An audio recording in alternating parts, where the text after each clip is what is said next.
का प्रयोग करने वाले हैं। ठीक है, ये है वर्नियर कैलिपर्स।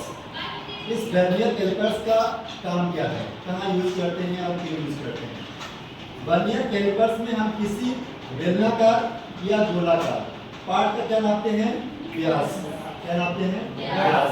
जैसे गोलाकार होगा तो इसका पार्ट जैसे ये है, ये पूरा क्या है? गोल।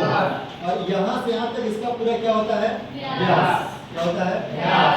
अगर इसको 20 से काट दो तो क्या हो जाएगी? इसकी त्रिज्या। क्या हो जाएगी? त्रिज्या।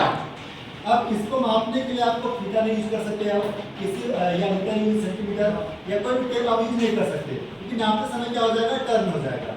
इसलिए इसको मापने के लिए आपको वर्नियर कैलिपर की आवश्यकता पड़ती है। आप इसमें आवश्यकता क्या करेंगे? देखिए,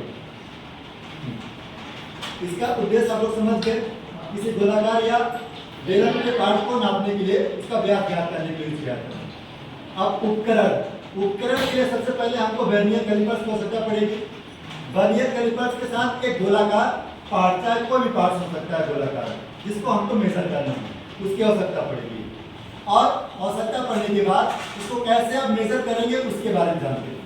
पहले तो हम काउंट करेंगे इसमें कितने खाने हैं, कितने खाने हैं। जैसे जैसे जिसके पास वर्नियर कैलिपर्स होगा उसके हिसाब से अपना खाना देखेंगे। इसमें कितने खाने हैं? 15, किसी में 14, किसी में 15, 10 वाले होंगे, छोटे वाले में 10 वाले होंगे। इस खाने को हम गिनती कर लेंगे। गिनती करने के पश्चात इसमें जैसे खाना होगा, 1 खाना, 2 खाना, 3 खाना, 4 खाना, 5 खाना, कोई से भी खाना को हम x मान लेंगे किसी एक खाने को। ठीक है, x मानने के बाद इसमें जो जबड़ा दे रखा है दोनों, इन दोनों क्या बोलते हैं? ये जबड़ा है। जबड़े को आपस में मिलाएंगे, मिला के ये ट्राई करेंगे कि किसी प्रकार से इसमें त्रुटि तो नहीं है। अगर इसमें त्रुटि होती, क्या होती? त्रुटि। जैसे ये क्या पूरा मिल गया है, अगर ये बीच में गैप होता तो हमारा जो मेजर करते समय यूज करते जो भी उपकरण, उसमें सही से मेजर नहीं हो पाता, बहुत सारी उसके अंदर त्रुटि आ जाती। जब इसको हम देख लेते ये क्या है, पूरा क्लीन है, तब इसको हम मेजर करेंगे। इसके बाद क्या करेंगे हम? कोई सा भी उपकरण जो बेलनाकार हो या गोलाकार हो, इसके बीच में हम क्या करेंगे? रख लेंगे। जैसे ये रख लिया, ये रख लिया,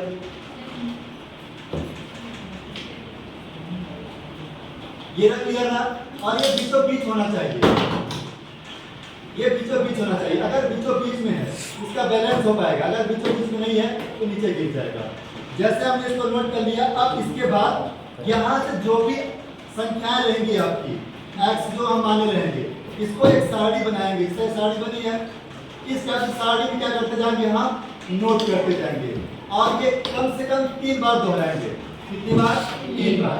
3 बार इसलिए दोहराएंगे क्योंकि हमको पहले समय नापते समय कुछ और गलतियां हो सकती हैं, दूसरे समय नापेंगे तो कुछ और गलतियां हो सकती हैं।